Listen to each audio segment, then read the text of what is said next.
السلام علیکم ورحمۃ اللہ وبرکاتہ۔ اعوذ باللہ من الشیطان الرجیم، بسم اللہ الرحمن الرحیم۔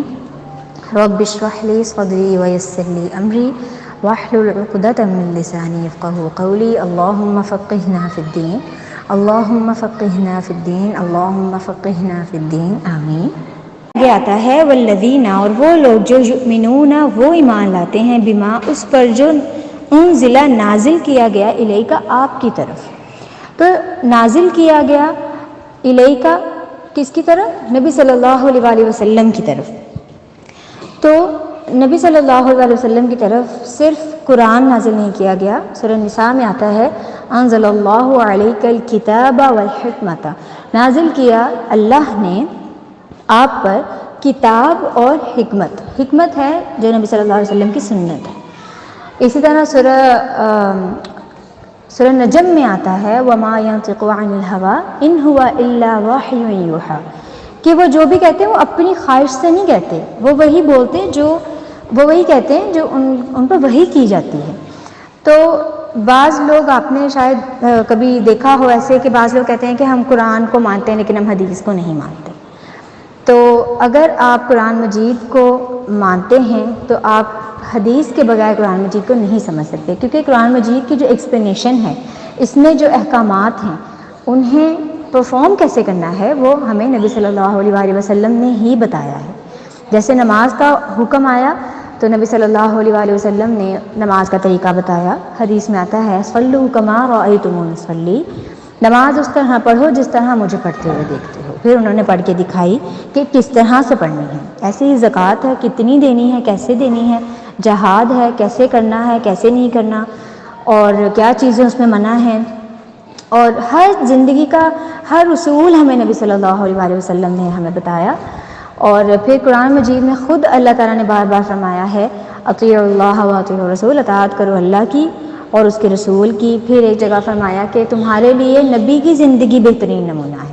تو یعنی ہمیں بار بار کہا ہے کہ نبی کی زندگی فالو کرو، لیکن اگر ان کی زندگی ہی اللہ نے محفوظ نہ رکھی ہوتی، کیونکہ ان کی زندگی تو حدیث میں ملتی ہے نا، قرآن میں تو نہیں ملتی، تو اگر ہمیں ان کی زندگی ہی محفوظ نہ رکھی ہوتی تو اللہ تعالیٰ ہمیں کبھی بھی نہ کہتے کہ آپ نبی کی زندگی کو فالو کریں۔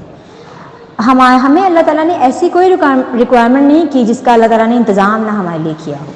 تو جب اللہ تعالیٰ خود قرآن مجید میں کہہ رہا ہے کہ اس ذکر کو ہم نے اتارا ہے اور ہم ہی اس کے محافظ ہیں، کہ اس اتارنے میں صرف قرآن نہیں آتا، حکمت، خود اللہ تعالیٰ نے کہا ہے حکمت بھی اتاری ہے، یعنی جو سنت ہے۔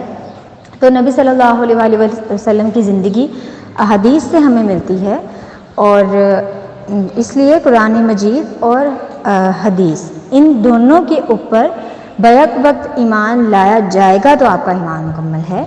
تو اس لیے یہاں پر بتایا کہ وہ لوگ جو ایمان لاتے ہیں جو اتارا گیا آپ پر، نازل کیا گیا آپ پر، وہ کتاب بھی ہے اور وہ حکمت بھی ہے، جو احکامات نبی صلی اللہ علیہ وسلم نے پرفارم کر کے بتائے وہ بھی اللہ کی طرف سے اترے ہوئے تھے جو ہمیں حدیث میں ملتے ہیں، تو اس پر بھی وہ ایمان لاتے ہیں، وہ ایک بھی چیز کا انکار نہیں کرتے جو ایمان والے ہیں۔ وما، اور جو انزل، اتارا گیا، من قبلی کا، آپ سے پہلے، اور اس پر بھی ایمان لاتے ہیں جو آپ سے پہلے اتارا گیا، اس پر ہم نے صرف ایمان لانا ہے، لیکن جو فالو کرنا ہے وہ ہم نے نبی صلی اللہ علیہ وآلہ وسلم کی زندگی کو کرنا ہے۔ پہلے والے جن کے اوپر جو اتارا گیا ہم ایمان رکھتے ہیں کہ وہ بھی اللہ کی طرف سے اترا تھا، اور بہت سے احکامات سیم ہیں پہلی کتابوں میں، ہم بھی اسی کی ہی کڑی ہیں، لیکن ہماری شریعت مکمل ہے، انسانیت کے جو ہے اس کے لیے قیامت تک کے لیے مکمل ہے، اور جو ان کی شریعتیں تھیں وہ کچھ صرف ایک علاقے کے حد تک، کسی قوم کے حد تک یا اس طرح تھی، لیکن جو یہ شریعت ہے یہ پوری انسانیت کے لیے ہے، ٹھیک ہے۔ تو اس لیے ہم ان پر ایمان رکھتے ہیں، لیکن قرآن مجید، نبی صلی اللہ علیہ وآلہ وسلم کی زندگی ہمیں فالو اسے کرنا ہے۔ وبالآخرۃ، اور آخرت پر، ہم یوقنون، وہ یقین رکھتے ہیں۔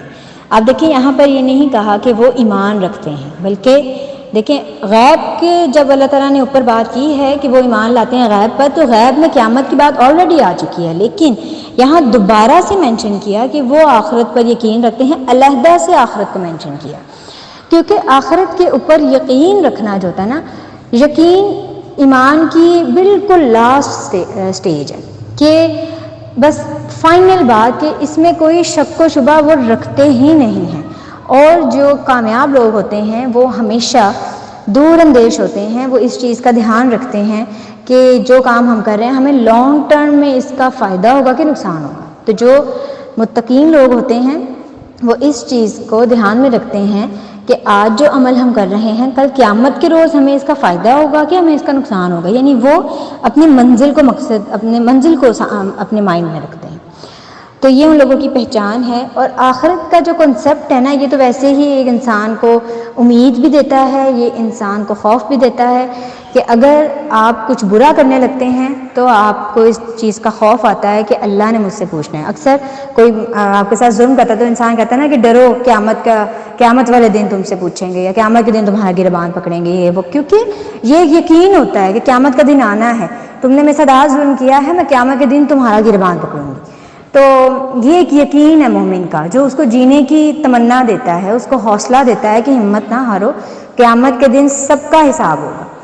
تو اور یہ جو خودکشی کر جاتے ہیں لوگ، وہ یہ ایمان کھو دیتے ہیں اسی وجہ سے کہ ان کو اس بات کا یقین نہیں ہوتا کہ اللہ نے پوچھنا ہے.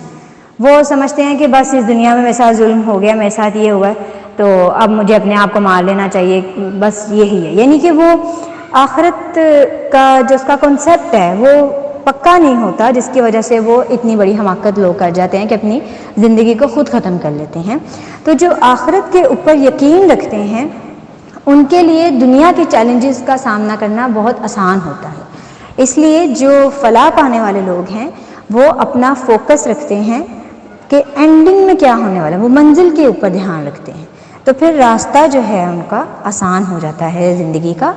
تو اللہ تعالیٰ ہمیں بھی انہی میں سے کرے جو صفات اللہ تعالیٰ نے یہاں مومنوں کی بیان کی ہیں، اللہ ہمیں بھی ان میں سے کرے. بہت لمبا لیکچر ہو گیا اب، یہ لگا میں نے کافی ساری چیزوں کو بیچ میں سے اسکپ کیا کہ نہیں بہت لمبی ہو جائے گی بات، بٹ چلیں ٹھیک ہے، اتنا بھی ٹھیک ہے. وما علینا الا البلاغ. السلام علیکم ورحمۃ اللہ.